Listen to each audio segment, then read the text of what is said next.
Hi. So I owe you, Professor McGuff, a video about talking points from the book that I read. And the book was by Jan Valle and David Connor, and it's Rethinking Disability. And I really, really liked it. It was awesome. And my colleague behind the camera, Alicia, is going to help me go through some of the talking points that I had written down for class. So hi, Alicia. Hello. So let's go. All right. Schools are social and political entities, yet we expect them to be objective. How do you believe they reflect society? So the social culture in a school reflects the culture in our country, or in the state that the school is located in, or in the town that the school is located in. Kids bring their social baggage with them to school, and so do teachers. And the culture in school is supposed to be objective. But it's really not. It's a reflection of the culture that the school is steeped in. You know, if you remember, I don't know if you studied it in college a little bit, but Bradford Brenner and the circles of influence and the spheres and stuff. You know, it kind of, you know, you're a product and a reflection of the environment that you're in. Exactly. And we try to be objective as much as possible for the benefit of the kids, but sometimes it's impossible. There's also, schools are political entities. You know, they're paid for with tax money and it's regulated by politics, and the politics makes its way into the school in different ways, shapes, and forms. Very true. Yeah. Special ed is a parallel system, and it's inherently segregational. Yeah, that was one of the first things in the book that really struck me, that I had to stop and think about and then go back and reread that section. Because I hadn't thought about it that way before, is that the actual special education system, when kids are taken out of a general education classroom, it's a parallel segregated system. I mean, there's a part in the book where the author talks about how happy this one teacher was that her husband made these plywood barriers for the school that they could pull out to separate the special ed kids in the classroom for inclusion from the general ed kids, because they just got too distracted. You know, if you put all of the African American kids on one side of a partition and segregated them in the classroom, it's blatant racism. And yet these type of things happen because special education is it's a segregated system. It's separate. Regarding impairment versus disability, disabled by context. Yeah, this was a big point for me in reading the book, and helping me forward my own idea of what disability was. I had never thought of disability as what society calls impairment. Impairment is when you have limits on your functionality in some way, whatever part, you know, cognitively, physically, emotionally. At some point, you're impaired. It doesn't. You don't function the same way that someone else would, or someone who would be considered normal, that society would consider normal. So we label something a disability to contrast it to someone who has, you know, who is able. But who's to say that because you speak differently that you have a disability with speaking? It's just, we're going to go more towards, you know, difference. And he talked about the fact that if someone is in a wheelchair, or I think it was Jen who wrote that section, talked about the fact that if someone's in a wheelchair and they can't get around, they use the wheelchair for mobility. It doesn't matter until they come to a building that they can't get around in. And then they're disabled by context. And the context is, you know, I need to get in this building that's set up by able-bodied society, and I don't have access to it. And so it was important for me to realize the relationship between impairment and disability, and when you say someone's disabled, what you actually mean. Mainstreaming assumed only kids who were normal, quote unquote, or approximately normal, could benefit from gen ed education. Inclusion assumes all kids benefit. Yeah, this was also important for me because I had never been. This cleared up for me crystally what mainstreaming was and the difference between mainstreaming and inclusion. Mainstreaming did exactly what it said there. You know, it's like, okay, well, if you can approximate normal behavior, you can stay in the classroom. And yeah, that's not inclusion. Inclusion assumes that all kids benefit from being in the general education classroom, period. And it's more complex than that, but that's the difference between inclusion and mainstreaming. And I hadn't heard it said in that specific way before. I liked that. The science of, or the pathology of special education, eugenics. Yes. Seeing the difference as a deficit instead of diversity extends to race, religion, sex, multiculturalism, critical theory. Yeah, it's all a big mess. I had thought about this before, and it was interesting to read it again and get someone else's perception of it. Is that special education is based on, especially in the state of Vermont, is based on pathology. It's based on the science of exactly what standard deviation below normed behavior are you performing at.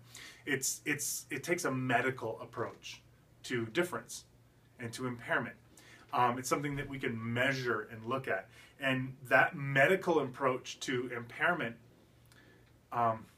is what the eugenics movement was based on, that a lot of Nazi Germany used in their Hitler's final solution to kind of use hyperbole, but also just in the state of Vermont, there was a big eugenics department at the University of Vermont, and if I remember right, they sterilized Abenaki Indians and people who were retarded or different. My point is that the pathology of special education is kind of a foundation of it, and it's inherently unfair. It's inherently saying these people are different. These kids are not normal, and this is scientifically how we prove it. So it's not a diversity approach. It's a disability approach, and that was kind of the core through this whole book of Rethinking Disability is, okay, we're measuring it like this. The laws are written like this, but maybe we need to rethink what disability means instead of being a pathological, scientifically proven deficit, and say this is more of a spectrum of human beings and everyone benefits from being together. And so that was kind of the foundation of the whole thing, and I really liked that it was through the whole book. Special education students are expected to be different, then they are seen that way through testing and observation. That's something I'd never thought about before. If you say Jane has a reading disability, and then you observe her through a bunch of classes, if she gives what are fairly normative answers, if you expect those answers to indicate a disability, you're more likely to mark her, grade her, report her, assess her that way. When really, it was an answer that any kid in the class could have given. It's one of the faults of observations and kind of disability when we identify these kids and mark them out and separate them from everyone else and say, well, this kid has learning disability, particularly to reading. When you assess that kid's reading, you might take normative answers and assign them as an indication of disability. And it's really not good.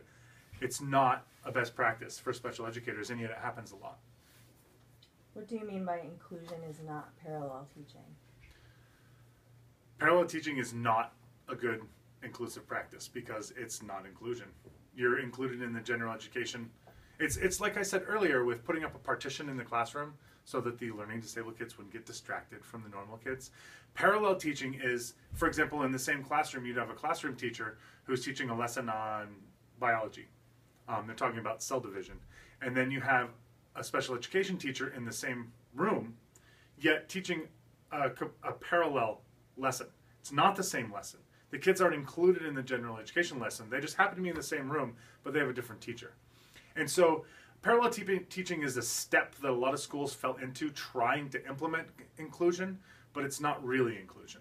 Parallel teaching also happens a lot when classroom teachers aren't really comfortable with collaborative teaching, or special educators or other teachers doing co-teaching, and it kind of falls out into parallel teaching by default. If there's no cooperation, it becomes parallel teaching, and that's not inclusion. It's not what inclusion is meant to be.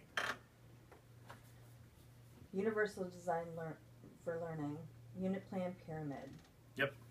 Classroom arrangement, walls. I really, really liked in Rob Schultz's Characteristics of Diverse Learners class, learning about universal design. I had learned about it in architecture before, but I'd never learned about universal design for learning, of how it applies to education. And you'll probably remember me talking about this last year in teacher meetings and pushing it in people and talking about it with other teachers here. It's, you know, it's making education accessible for everyone. And by doing that, we're improving education for all learners, not just, you know, kids who are now being included in the process. It really makes a big difference. The unit plan pyramid was cool because I'd seen it before, but never in the context that it was in this book. And I really liked the context that it was in this book. You remember, we were talking about it yesterday. It's, you know, all kids will learn this in your unit plan. Most kids will achieve these bars or these goals.